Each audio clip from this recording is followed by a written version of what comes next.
Chers abonnés de Prier avec le cœur, dans cette magnifique homélie du IVe siècle, nous découvrons combien l'Esprit Saint agit de manière variée dans nos vies, selon les besoins de notre âme et la volonté divine. Loin d'être uniforme, son action se manifeste sous différentes formes, tantôt dans la joie, tantôt dans l'humilité, tantôt dans le combat spirituel. Aujourd'hui, nous allons méditer sur ces différents effets de l'Esprit Saint et voir comment la prière avec le cœur nous aide à accueillir pleinement sa grâce dans notre quotidien. L'Esprit Saint embrase le cœur de compassion et de prière. Parfois ils sont comme plongés dans le deuil et l'affliction pour le genre humain, ils répandent des prières pour toute l'humanité. L'Esprit Saint nous pousse parfois à pleurer pour le monde, à intercéder pour ceux qui souffrent et à porter dans notre prière le fardeau des autres. Cette douleur intérieure n'est pas un signe de faiblesse, mais un élan d'amour divin qui nous unit à la compassion du Christ. Comment répondre à cette action de l'Esprit? Pratiquons la prière avec le cœur, une prière sincère où nous offrons à Dieu nos supplications pour l'humanité.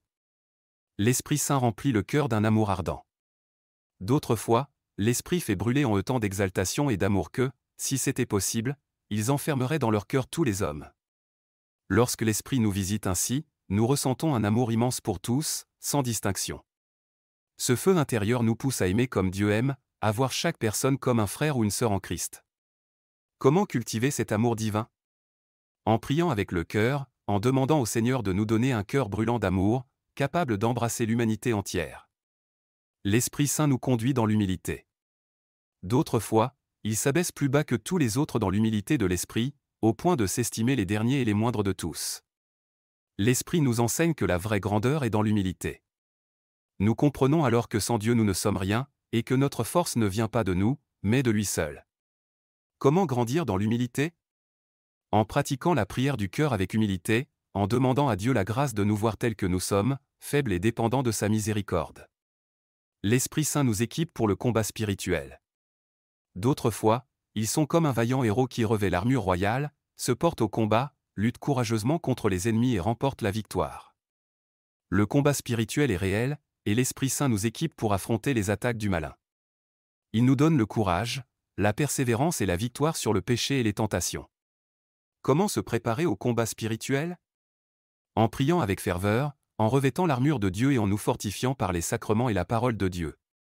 L'Esprit Saint nous accorde la paix et la sagesse. Parfois, l'âme se repose dans un profond silence, dans le calme et la paix. Après le combat vient la paix de Dieu, une paix intérieure que seul l'Esprit Saint peut donner. Il nous apaise, nous éclaire, nous enseigne les mystères de Dieu et nous fait goûter sa douceur. Comment recevoir cette paix? En pratiquant la prière du cœur dans le silence, en laissant Dieu nous parler au plus profond de notre âme. L'Esprit Saint agit en nous de mille manières, tantôt en nous donnant l'amour, tantôt en nous préparant au combat, tantôt en nous menant vers le silence et la contemplation. Vous voulez approfondir votre relation avec l'Esprit Saint? Abonnez-vous à la chaîne Prier avec le cœur et cliquez sur la cloche pour ne manquer aucune vidéo. Partagez cette vidéo et invitez vos proches à découvrir la puissance de la prière avec le cœur.